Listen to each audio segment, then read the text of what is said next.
On a freezing night in Montana's frontier, a widow's strength is pushed to its limits, until an unlikely meeting changes everything.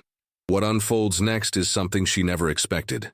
Thank you so much for watching and for all your comments.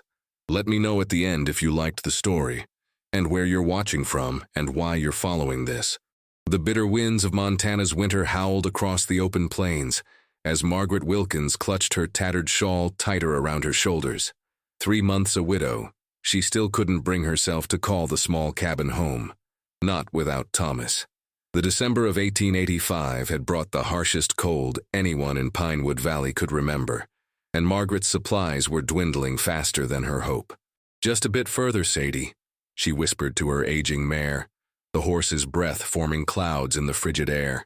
The journey into town had taken longer than expected, and now dusk was settling over the landscape, painting the snow-covered hills in shades of purple and blue.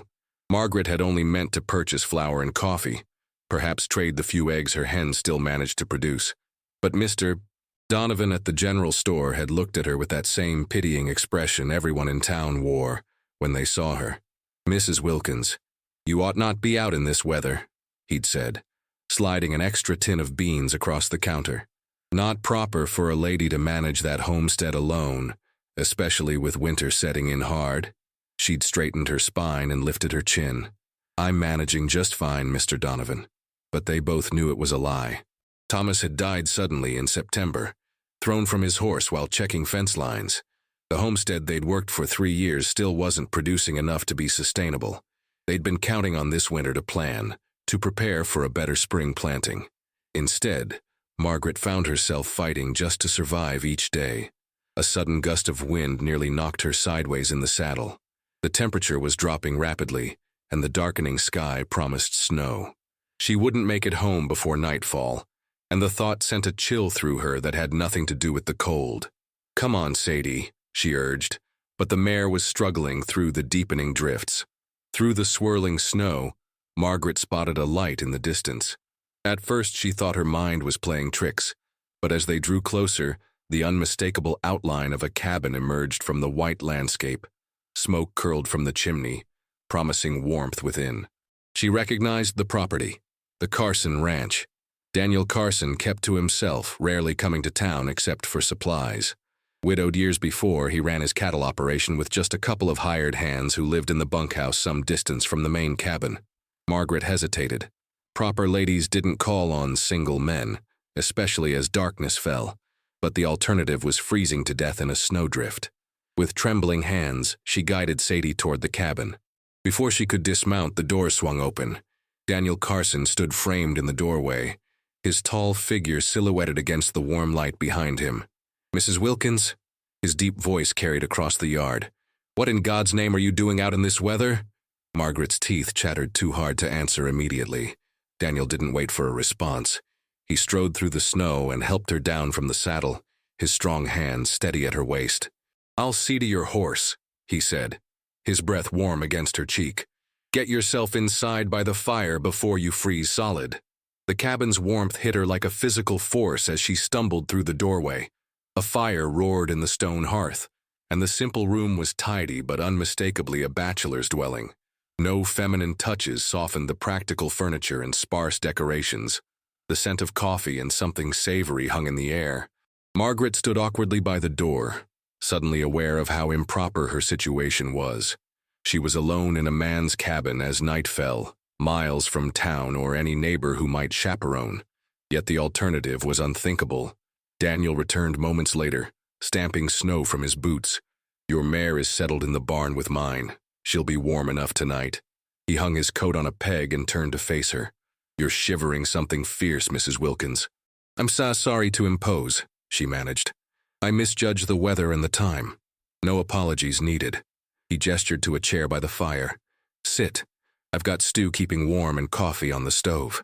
As the warmth slowly penetrated her frozen limbs, Margaret watched Daniel move around the small kitchen area. He was perhaps 40, his dark hair streaked with silver at the temples. His movements were efficient, no wasted motion as he ladled stew into bowls and poured coffee into tin cups. "It's not fancy," he said, handing her a steaming bowl, "but it'll warm you from the inside out." The first spoonful nearly brought tears to her eyes, not just from the heat, but from the simple comfort of a meal she hadn't had to prepare herself. For months, she'd been forcing herself to eat just to survive, finding little pleasure in food. "Thank you, Mr. Carson," she said softly. "I don't know what I would have done if your light hadn't been visible." Daniel settled into the chair opposite her, his own bowl balanced on his knee. "Daniel," he corrected gently, "and I reckon we've moved past formalities when you're sheltering in my home during a blizzard." Margaret managed a small smile. "Then I'm Margaret." They ate in companionable silence for a while, the only sounds the crackling fire and the howling wind outside. When she finished her stew, Margaret found her eyes growing heavy, the warmth and first real meal in days making her drowsy. "You'll take the bed," Daniel said, noticing her exhaustion. "I'll sleep by the fire." "I couldn't possibly." "You can and you will," he interrupted, his tone brooking no argument. "You'll sleep warm tonight, Margaret. Probably the first good rest you've had since Thomas passed." The simple kindness in his words broke something inside her. The tears she'd been holding back for months suddenly spilled over. Daniel didn't try to stop them or offer empty platitudes. He simply added wood to the fire and waited until her shoulders stopped shaking. "I don't know how to do this," she finally whispered. "How to survive without him." Daniel's eyes, when they met hers, held understanding rather than pity. "One day at a time," he said simply, "and sometimes 1 hour at a time." As the blizzard raged outside, Margaret realized her shivering had finally stopped. Morning light filtered through the frosted window panes, casting golden squares across Daniel Carson's cabin floor. Margaret opened her eyes slowly, momentarily disoriented by the unfamiliar surroundings. The events of the previous evening came rushing back. The cold, the fear, and the unexpected sanctuary she'd found. She sat up, noticing that Daniel had placed her now dried boots beside the bed and hung her shawl near the fire. The cabin was warm, the stove still radiating heat, but Daniel himself was nowhere to be seen.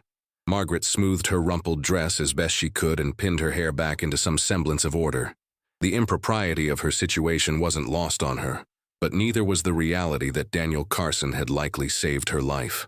The door opened with a gust of frigid air, and Daniel stepped inside, carrying an armload of firewood. Snow dusted his shoulders and hat, and his cheeks were ruddy from the cold. "You're awake," he said, depositing the wood beside the stove. "Sleep well?" "Better than I have in months," she admitted, folding the blankets he'd provided. "Thank you for your hospitality, Mr. Carson." "Daniel, I should return home as soon as possible." Daniel shook his head as he removed his gloves. "The storm's still blowing.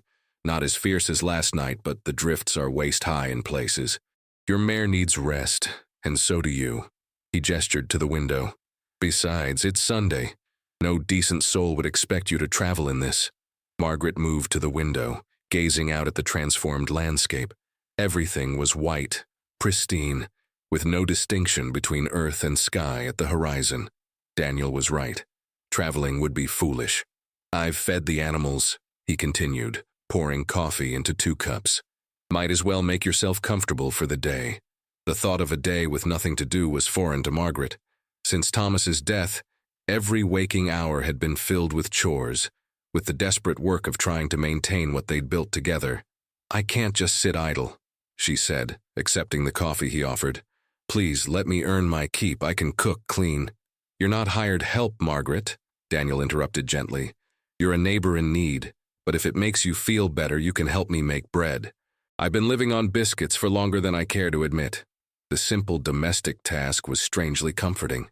Daniel proved surprisingly knowledgeable about the basics, measuring flour and salt, but he watched with genuine appreciation as Margaret kneaded the dough with practiced hands.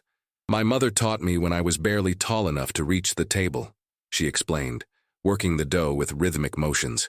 "She said a woman who makes good bread will never lack for friends." "Wise woman," Daniel commented, his eyes crinkling at the corners when he smiled. It transformed his usually serious face, making him look younger. "What about your wife?" Margaret asked before she could stop herself. "Did she bake?" Daniel's expression shifted, not closing entirely but retreating somewhat. "Eliza preferred other tasks. She was a fine seamstress, could make anything with needle and thread." He paused, his gaze drifting to the window. But she wasn't suited to ranch life. Too isolated, too hard. The winters broke her spirit. Margaret felt a pang of recognition. How did she die, if you don't mind my asking? Fever, 7 years ago. Daniel's response was matter of fact, the grief long since weathered into acceptance. She got sick in spring. Doctors said it was pneumonia, but I think her heart just wasn't in the fight. They lapsed into silence as Margaret shaped the dough and set it near the stove to rise. The confession hung between them, the acknowledgement that sometimes love wasn't enough to sustain life on the frontier. Thomas loved this land, Margaret said softly. Every day he'd find something new to appreciate. The way light hit the mountains, the first spring flowers, even the sound of the wind in winter. She wiped flour from her hands. I tried to see it through his eyes, but now that he's gone, I just see endless work and loneliness. Daniel nodded slowly. Ranching's no life for someone alone. Not just the work. It's the silence that wears you down. Is that why you stay to yourself? She asked, surprising herself with her boldness. A faint smile touched his lips. Partly, and partly because people get uncomfortable around grief they can't fix. Easier to be the solitary rancher than the tragic widower. The honesty of his answer made Margaret catch her breath. How many times had she plastered on a brave face in town because she couldn't bear one more pitying glance or well-meaning platitude? They mean well, she said, though without conviction. They do, Daniel agreed, but meaning well and helping aren't always the same thing. As the day progressed, the storm gradually eased. They shared a simple lunch of beans and the fresh bread, which had turned out remarkably well. Daniel told stories of his cattle operation, the challenges and occasional triumphs, while Margaret spoke of her garden plans for spring, ambitions that had seemed impossible when she was alone. By late afternoon, a strange ease had developed between them. The impropriety of their situation seemed less important than the simple human connection they'd found. I have a proposition, Daniel said, as they finished the dinner dishes. Your place is what, 5 miles east of here? Margaret nodded, curious. My foreman quit last month. Wanted to try his luck in the gold fields. Daniel dried his hands on a towel, his expression thoughtful. I've been looking for someone trustworthy to help manage things, someone who understands ranching and could use the income. She stared at him, uncomprehending. Are you offering me employment? I'm offering partnership, he corrected. You keep your homestead, but you work with me here. We share the profits from the cattle. My hands can help maintain your place. Make sure the roof doesn't cave in and the fences stay mended. His eyes met hers, serious and direct. It's a business arrangement, nothing more. But it might help us both survive what's coming. Margaret felt lightheaded. The offer was unexpected, unconventional, and possibly her only chance to keep Thomas's dream alive. People will talk, she said finally. Daniel shrugged. People always talk. Question is, will you let their talk determine whether you eat next winter? Outside, the last light faded from the sky, and the first stars appeared in gaps between the clouds. The storm had passed, leaving behind a world transformed, dangerous, but beautiful.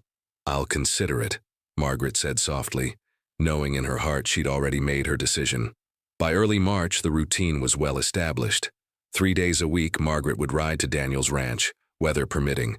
She kept his books, organized supplies, and brought a woman's practical eye to the operation. In exchange, Daniel's 2 ranch hands, brothers named Isaac and Matthew Porter, helped maintain her homestead, ensuring her livestock was tended and her cabin remained in good repair. The arrangement raised eyebrows in Pinewood Valley, of course. Margaret endured the whispers when she visited the general store, the pointed questions from the preacher's wife after Sunday service. But the simple fact remained. The partnership was working. For the first time since Thomas's death, Margaret faced the future with something other than dread. Today, she was at Daniel's ranch reviewing the ledger when she heard horses approaching. Daniel had ridden out at dawn to check on a pregnant heifer, leaving Margaret alone in the cabin. She moved to the window, instinctively smoothing her apron. 3 riders approached, and Margaret recognized them immediately. Walter Simmons, the banker from town, flanked by his son Jeffrey and Reverend Parker. Their unexpected arrival sent a flutter of apprehension through her stomach. Margaret stepped onto the porch as they dismounted. "Good morning, gentlemen. Daniel's not here at the moment. Walter Simmons removed his hat, his expression grave. It's you we've come to see, Mrs. Wilkins. Reverend Parker nodded solemnly. May we come inside? This is a matter requiring privacy. Margaret hesitated, then led them into the cabin. She remained standing as the three men settled themselves at Daniel's table, keenly aware of their eyes taking in the domestic scene, her shawl hanging by the door, the loaf of bread she'd baked cooling on the counter. What can I help you with? She asked, keeping her voice steady. Walter Simmons cleared his throat. Mrs. Wilkins, we come as representatives of the town council and as friends concerned for your welfare and reputation. Jeffrey, barely 25 and clearly uncomfortable, studied his hands. Your arrangement with Mr. Carson has become a matter of concern, Reverend Parker continued. A widowed woman spending unchaperoned time with a bachelor, regardless of the stated purpose, invites speculation that damages your standing in the community. Margaret felt heat rising to her cheeks. My arrangement with Mr. Carson is strictly business. Appearances matter, Mrs. Wilkins, Walter said, his tone patronizing. There are proper and improper ways for a widow to support herself. This falls decidedly into the latter category. What exactly are you suggesting I do instead? Margaret asked, her voice sharper than intended. Sell my homestead for a fraction of its worth? Move into town and take in laundry until my hands bleed? The men exchanged glances, clearly surprised by her directness. There are more suitable options, Walter said carefully. Jeffrey here has expressed interest in purchasing your land. He'd pay a fair price, enough for you to establish yourself comfortably in town. Perhaps open a small shop, or you could consider remarriage, Reverend Parker interjected. There are several respectable widowers in the county who would welcome a woman of your qualities. Margaret stared at them, momentarily speechless. The truth of their visit was suddenly crystal clear. This wasn't about propriety or her reputation. It was about her land that bordered the Simmons property, land that Jeffrey had tried to purchase from Thomas twice before. Gentlemen, she said finally, I appreciate your concern, but my business arrangements are my own affair. The homestead is not for sale, and my personal life is not subject to committee approval. Walter's face hardened. Mrs. Wilkins, your stubborn independence may seem admirable to you, but consider the consequences. Banks are reluctant to extend credit to women in questionable situations. The community's goodwill matters more than you might realize. The threat was thinly veiled, but unmistakable. Before Margaret could respond, the door opened, and Daniel stepped inside. He took in the scene with a quick glance, his expression giving away nothing.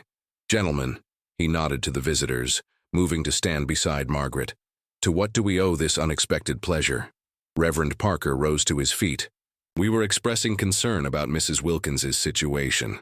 As spiritual advisor to this community, Margaret's situation is secure, Daniel interrupted mildly, and our business arrangement benefits us both. Unless you're planning to offer practical assistance rather than judgment, I believe she's made her position clear. Walter Simmons stood, placing his hat on his head with deliberate slowness. Carson, you're playing a dangerous game. People are talking. A woman alone in a man's cabin day after day. There's only one conclusion they'll draw. Let them draw it, Daniel replied, his voice still even but with an edge of steel beneath. The opinions of gossips concern me far less than seeing a good woman driven from her rightful property by speculation and false concern. Jeffrey finally spoke up, his voice reedy with indignation. That land should be worked by a man who knows what he's doing, not left to waste because a widow's too proud to accept help. Margaret felt rather than saw Daniel tense beside her. That waste of land produced the finest wheat crop in the county last harvest, and Margaret Wilkins has forgotten more about ranching than you've bothered to learn, boy. Walter placed a restraining hand on his son's arm. We'll take our leave, but consider carefully the path you're choosing, Mrs. Wilkins. Reputations once lost are rarely recovered. After they departed, silence filled the cabin. Margaret's hands trembled slightly as she poured coffee into 2 cups. Thank you, she said quietly, passing one to Daniel, for standing with me. He accepted the cup, his expression thoughtful. They'll be back. Simmons has wanted that water access on your north section for years. Your husband turning him down twice only made him more determined. What would you have done? Margaret asked suddenly. If you were in my position? Daniel considered the question seriously. I can't say. Never been a widow with limited options. His attempt at humor fell flat, and he sighed. But I know this. Letting fear of gossip drive your decisions is a poor way to live. They sat in companionable silence for a moment, sipping their coffee. Finally, Margaret spoke again, her voice barely above a whisper. Sometimes I wonder if Thomas would recognize me now. I was so different then, content to follow his lead, to stand in his shadow. And now I'm making decisions he never would have imagined necessary, finding strength I didn't know I possessed. She looked up at Daniel, her eyes clear and direct. I won't sell. Not to Jeffrey Simmons, not to anyone. Thomas and I bled for that land. I won't dishonor his memory by surrendering it at the first sign of hardship. Daniel's expression softened, something like admiration flickering in his eyes. Thomas would be proud of the woman you've become, Margaret. Don't ever doubt that. As afternoon faded into evening, they worked side by side, reviewing cattle counts and planning the spring branding. The visit from town had changed something between them, solidified an alliance into something deeper. They were no longer merely business partners, but comrades facing a common adversary. When Margaret prepared to leave, Daniel walked her to her horse as usual. But this time, he placed his hand gently on her arm before she mounted. Sunday, after church, he said quietly. Bring whatever you need for dinner. We'll ride out to your place together. Let people see us acting with perfect propriety. Take some of the sting out of their gossip. Margaret nodded, understanding his strategy. You don't have to risk your reputation alongside mine, Daniel. He helped her into the saddle, his hands steady at her waist. My reputation can withstand a few wagging tongues. Besides, he added with the hint of a smile, I've been wanting to see those new lambs you mentioned. As she rode toward home in the gathering dusk, Margaret realized something had shifted within her. The fear that had been her constant companion since Thomas's death had receded, replaced by a quiet determination. Whatever came next, whether threats from the Simmons family or whispers from the townspeople, she would face it head on. For the first time in months, she felt truly warm. Summer painted the Montana landscape in vivid greens and golds, the harsh memory of winter fading like a distant dream. Margaret stood at the edge of her wheat field, the grain nearly waist-high and rippling in the warm breeze. 6 months had passed since that fateful snowstorm. 6 months of hard work, public scrutiny, and unexpected friendship. It's the finest stand of wheat I've seen in the county, Daniel said, coming to stand beside her. His Sunday clothes were a stark contrast to his usual work attire, clean black trousers and a white shirt with no patched elbows or frayed cuffs. Margaret smiled, pride evident in her expression. Thomas would have been pleased. He always said this soil just needed the right attention. Their Sunday ritual had become a fixture of their lives. Church service in town, enduring the mixed reactions of the congregation, followed by dinner at Margaret's homestead or Daniel's ranch. Today was special. The first anniversary of Thomas's passing approached, and Margaret had invited Daniel to join her for a simple meal at her cabin. They walked together toward the small, whitewashed structure. Margaret had spent the previous day preparing, baking bread and a berry pie, tidying the modest home until it shone. Not for Daniel's benefit, she told herself, but because it felt right to honor Thomas's memory by showing that she had maintained what they built together. Inside, the cabin was cool and pleasant, with wildflowers from the meadow arranged in a jar on the table. Daniel removed his hat, looking around with appreciation. You've done well here, he said simply, his eyes taking in the neat shelves, the carefully mended curtains, the small touches that made the cabin a home. We've done well, Margaret corrected him. Without your help, I would have lost this place months ago. They settled into the comfortable routine they'd established. Margaret serving the meal she'd prepared, Daniel discussing the cattle prices he'd heard mentioned after church. There was an ease between them now, a friendship built on mutual respect and shared purpose. As they ate Margaret's berry pie, Daniel seemed unusually thoughtful, his fork tracing patterns in the remaining juice on his plate. Walter Simmons approached me after service today, he finally said. Offered to buy my north section, the one that borders your east field. Margaret set down her fork, suddenly alert. What did you tell him? That it wasn't for sale. Daniel met her eyes. But he mentioned something interesting. Seems the railroad's planning a new spur line connecting Helena to the northern territories. They're surveying routes now. And one potential route would pass near our properties, Margaret guessed, understanding immediately why Walter's interest had suddenly intensified. Daniel nodded. If they choose that route, land values will double, maybe triple. Simmons isn't just after your water access anymore. He's speculating on the railroad. They sat in silence for a moment, absorbing the implications. Finally, Margaret spoke, her voice steady. He'll come after my land again, with more urgency this time. Yes, Daniel agreed, and he'll use whatever leverage he can find. The unspoken truth hung between them. Their partnership, however innocent in reality, remained the subject of town gossip. Walter Simmons had hinted more than once that a word in the right ear could make Margaret's position untenable. A whispered suggestion to the bank manager about extending her loan, or to the mercantile owner about extending credit. I won't be bullied into selling, Margaret said firmly, rising to clear the dishes. Daniel watched her move around the small kitchen, his expression unreadable. When she returned to the table, he spoke again, his tone careful. I have a proposition, Margaret. One I've been considering for some time. She settled back into her chair, curious. Daniel Carson wasn't a man who spoke without thought, especially on important matters. Our arrangement has worked well, he continued. Your bookkeeping has saved me money, and my hands have helped maintain your place, but it's still precarious.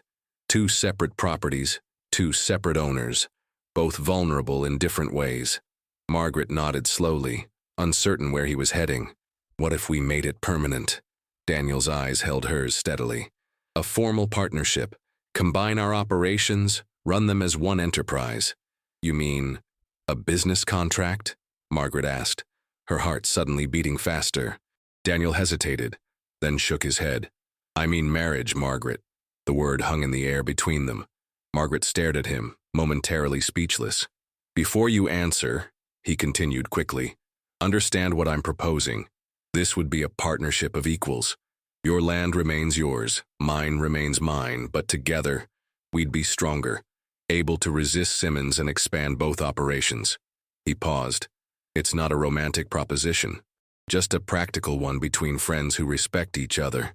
Margaret rose from the table, moving to the window. Outside, the summer day was beginning to fade, golden light slanting across her fields. In the distance, she could see the mountains that Thomas had loved so much. Would you have proposed this if Walter Simmons wasn't threatening our land? She asked quietly. Daniel considered the question seriously. Eventually, yes. Maybe not today or this month. But I've watched you these past 6 months, Margaret. Your strength, your determination, your integrity. Those qualities are rare. Our arrangement works because we share them. He paused. But I won't deny that Simmons has forced my hand on timing. Margaret turned to face him. I love Thomas deeply and completely. I know, Daniel said simply, just as I loved Eliza. That doesn't change or diminish with what I'm proposing. We carry those loves with us, always. And if I say no, then we continue as we have been. I'll still stand with you against Simmons and anyone else who threatens what you've built. His expression was earnest. This isn't an ultimatum, Margaret. It's an option. One that protects us both but doesn't demand feelings that might not exist. Margaret studied him. This quiet, honorable man who had become so essential to her survival. Not Thomas, never Thomas, but someone she trusted implicitly. Someone whose presence brought comfort rather than loneliness. May I have time to think? She asked finally. Daniel nodded, rising from his chair. Of course. Take all the time you need. He reached for his hat. I should head back before dark. She walked him to the door, acutely aware of the space between them, the careful distance they'd always maintained. At the threshold, he paused. Whatever you decide, Margaret, know this. You've reminded me that life continues after loss. That alone has been a gift I never expected to receive. After he rode away, Margaret sat on her porch step, watching darkness settle over the land. The practical advantages of Daniel's proposal were undeniable. Together, they could withstand Walter Simmons's manipulations. Their combined properties would be prosperous, secure. But marriage meant more than practical advantages. It meant sharing a life, a home, intimacy of a kind she'd only known with Thomas. As stars appeared in the darkening sky, Margaret found herself remembering that winter night 6 months ago. The bitter cold, the fear, and then Daniel's voice cutting through the storm. "You'll sleep warm tonight." Such a simple promise, yet it had marked the beginning of her journey back to life. 3 days later, Margaret rode to Daniel's ranch. She found him mending a saddle on the porch, his strong hands working the leather with practiced ease. He looked up as she approached, setting aside his work. "I've made my decision," Margaret said, remaining on her horse. "But first I need to ask you something." Daniel nodded, his expression giving away nothing. "Is there any possibility," she asked carefully, "that in time, this practical arrangement might grow into something more?" A look of surprise crossed his face, followed by something deeper, more vulnerable than she'd ever seen in him. "I didn't dare suggest it," he said quietly. "Didn't want you to think I was taking advantage of your situation." "That's not an answer, Daniel." He stepped closer to her horse, looking up at her with complete honesty. "Yes, Margaret, there's every possibility, if you were willing." She dismounted, standing before him with the reins in her hand. "Then my answer is yes, not just for the land or for protection from Simmons, but for the chance to build something new, something we choose together." The smile that transformed Daniel's face made him look younger, unburdened. Tentatively, he reached out, taking her hand in his. "It won't be easy," he warned. "People will talk. Simmons will be furious." Margaret laughed, a sound of genuine joy that surprised them both. "Let them talk. We've faced worse together already." As the summer sun bathed them in golden light, Daniel drew her gently closer. "You'll sleep warm tonight, Margaret," he said softly, echoing those words from months ago. "And all the nights to come." For the first time since Thomas's death, Margaret felt not just warm, but truly alive, embracing not just survival, but the promise of happiness once more.